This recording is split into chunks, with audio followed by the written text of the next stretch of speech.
மேட்ச்சுனா இதுதான் என் மேட்ச்சு. இந்த மாதிரி ஒரு மேட்சை பார்த்ததே இல்லை. அப்படிங்கிற மாதிரி தான் இந்தியா ஸ்ரீலங்கா ஒரு மேட்ச் நடந்தது.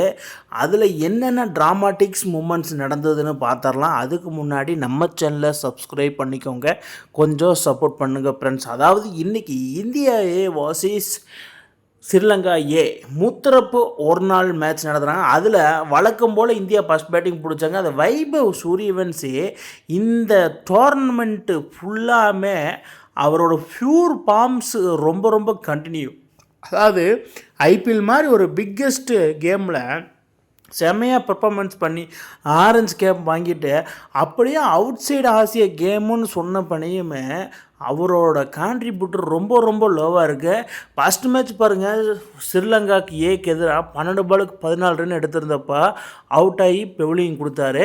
சரி, ஃபஸ்ட்டு மேட்ச்சு தானே போக போக பிக்கப் பண்ணுவோன்னு செகண்ட் மேட்ச் ஒரு க்ரூசியல் கான்ட்ரிபியூஷன்ற ரன்ஸில் அவர் பேட்லேருந்து வந்தது. 22 பாலுக்கு 44 ரன்னு வாஸ் ஆப்கானிஸ்தான் கூட. அந்த மேட்ச்சு இந்தியா லாஸ் பண்ணாங்க. ஃபஸ்ட்டு மேட்ச்சு இந்தியா வின் பண்ணாங்க.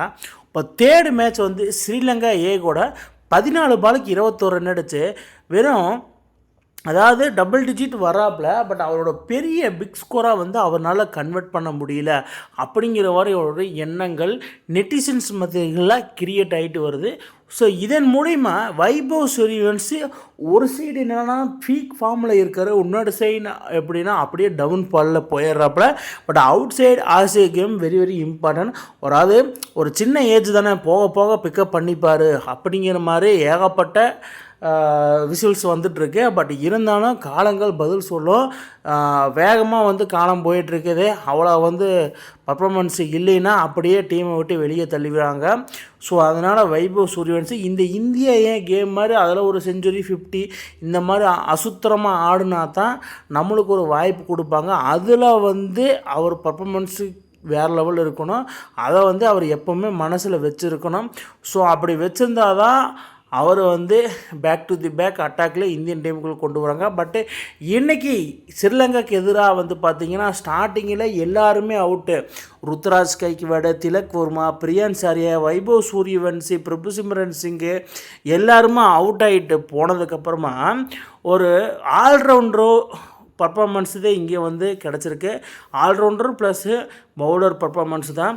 அதாவது அவங்கெல்லாம் டாப் ஆர்டர் ஃபுல்லாக குலாஸ் ஆப் ஆனதுக்கப்புறமா 5-6 விக்கெட் டவுன் தி ஆர்டரில் வந்தப்போ கீழே டவுன் தி ஆர்டர் டெய்லண்டரில் இறங்கி சூர்யான்ஸ் செட்ஜே அவர் பார்த்திங்கன்னா 67 பாலுக்கு 72 ரன் அடித்த ஒரு அருமையான நாக்கை ஆடிருக்காப்புல. அவரு கூட ஒரு பார்ட்னர்ஷிப் விப்பிராஜ் நிகம் 48 பாலுக்கு 51 ரன் அடித்து 2 பேருமே அவுட் ஆகி பெவிலியன் திரும்பிட்டாங்க. ஸோ இவங்க 2 பேர்த்தோட run very very crucial in between the விக்கெட்டில். ஏன்னா இவங்க 2 பேர் மட்டும் அடிக்கலைன்னா இந்திய டீம் அதில் பாரத்தில் போய் ஒரு 150 ரன்ஸும் கூட அடிச்சிருக்க மாட்டாங்க. ஸோ அந்தளவுக்கு டாப் ஆர்டர் ஃபுல்லி கொலாப்ஸு இன்றைக்கி. ஸோ என்ன தான் திலக் வர்மா கேப்டன்சி பண்ணாருன்னு இன்றைக்கி சுத்தமாக தெரில. அவரே மைண்டடாக நாட் வெல்லாக இருந்தாப்புல. ஸோ ஃபைனலி செகண்ட் பேட்டிங் பிடிச்ச ஸ்ரீலங்கா அந்த 265 ரன் டார்கெட்டை அசால்ட்டாக தும்சம் பண்ணிட்டாங்கன்னு தான் சொல்லணும். ஏன்னா மேட்ச்சு டயர்டு இந்த இடத்துல, அதாவது டயர்ட் ஆகிடுச்சு, மேட்ச் டயர்டு. அதாவது செமையாக போய்ட்டு இருந்த 265 ரன் டார்கெட் வச்சுருந்தாங்க இந்தியா. அதை 49.2 பாலுக்கே ஆல் அவுட் ஆகிட்டாங்க இந்தியா. 10 விக்கெட்டை லூஸ் பண்ணிட்டாங்க ஸ்ரீலங்கா பவுலர்ஸுக்கிட்ட.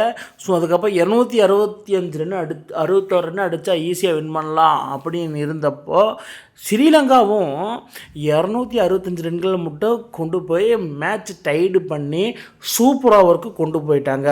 ஸோ இதுதான் கேமு, இப்படி தான் இருக்கணும்.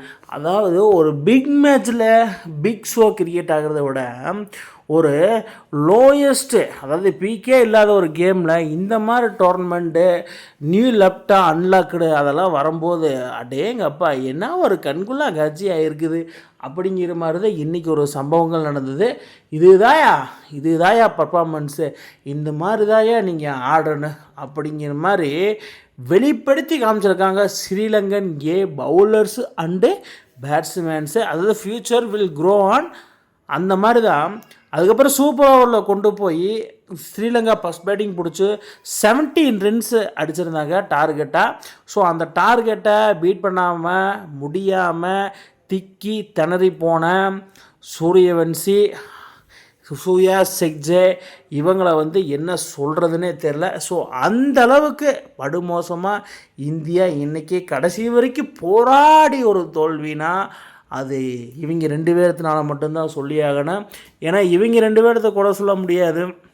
சூர்யா செக்ஜே அண்டு விபிராஜ் நிகம் அவங்களோட கான்ட்ரிபியூஷன் செமையாக இருந்தது. பட் மேலே டாப் ஆர்டர் குறை சொல்லி ஆகணும். பிரபு சிம்ரன் சிங், பிரியான் சாரியா அண்டு வைபவ் சூரியவன்சி, திலக் வர்மா இவங்க என்ன தான் பண்ணுறாங்க. அண்ட் ருத்ராஜ் கைக்கோடும் கூட ஒரு சில கான்ட்ரிபியூட் இருந்து 38 ரன் ப்ளஸ் அடிச்சிருந்தார்.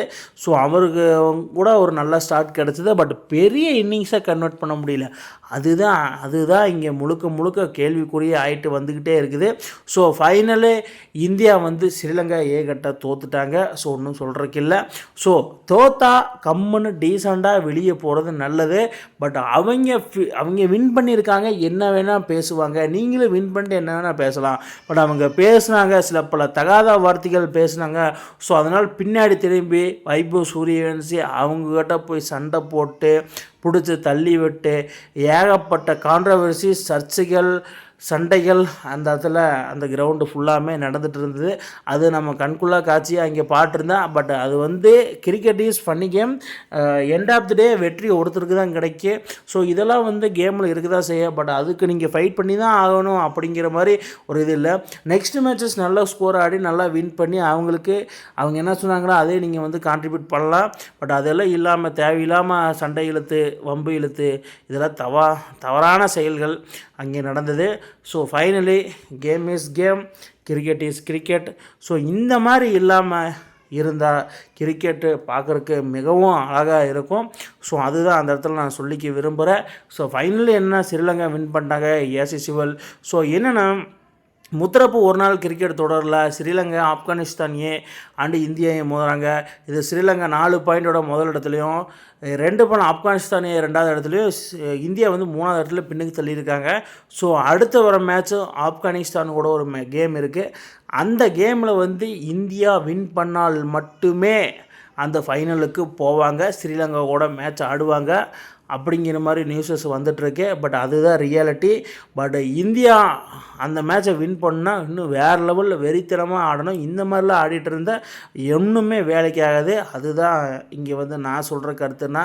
ஸோ அதுக்கப்புறமா என்னென்னா ஃபைனலி இந்தியா வேறு லெவலில் பர்ஃபார்மன்ஸ் பண்ணியே ஆகணும். என்னோட சைடு கருத்து, இந்தியா என்ன பண்ண போகிறாங்க வெயிட் பண்ணி தான் பார்ப்போம், வேறு வழி இல்லை. ஸோ ஃபைனலி மேட்ச் செமரியை பார்த்தா உங்களுக்கே தெரியும். இந்தியா பார்த்திங்கன்னா 49.2 ஓவர்லேயே 265 10 விக்கெட் இழந்துட்டாங்க. ஸோ 266 ரன் அடித்தா ஈஸியாக வின் பண்ணிடலான்னு ஸ்ரீலங்காக்கு இலக்கு. அது 50 ஓவருக்கு 265 ரன் தான் அடித்தாங்க. Match is Tide. ஸோ அதாவது ஸ்ரீலங்கா 18 ரன் அடிச்சிருந்தாங்க, சிங்கிள் ஓவருக்கு ஒரு விக்கெட்டு கானு. ஆனால் இந்தியா வெறும் ஒரு ஓவருக்கு 9 ரன் தான் அடித்து படுதோல்வி. ஸோ அடுத்த கேமில் இந்தியா மீண்டு வருவாங்களா மாட்டாங்களான்னு கீழே கமெண்ட் பாக்ஸில் கமெண்ட் பண்ணுங்கள் மக்களே, ஆப்கானிஸ்தானுக்கு எதிராக. இந்த மாதிரி இன்ட்ரெஸ்டிங் கிரிக்கெட் வீடியோவை தெரிஞ்சுக்க நம்ம சேனலை சப்ஸ்கிரைப் பண்ணுங்கள், லைக் அண்ட் கமெண்ட் பண்ணுங்கள். மேலும் உங்களுக்கு வீடியோ வந்துகிட்டே இருக்கும்.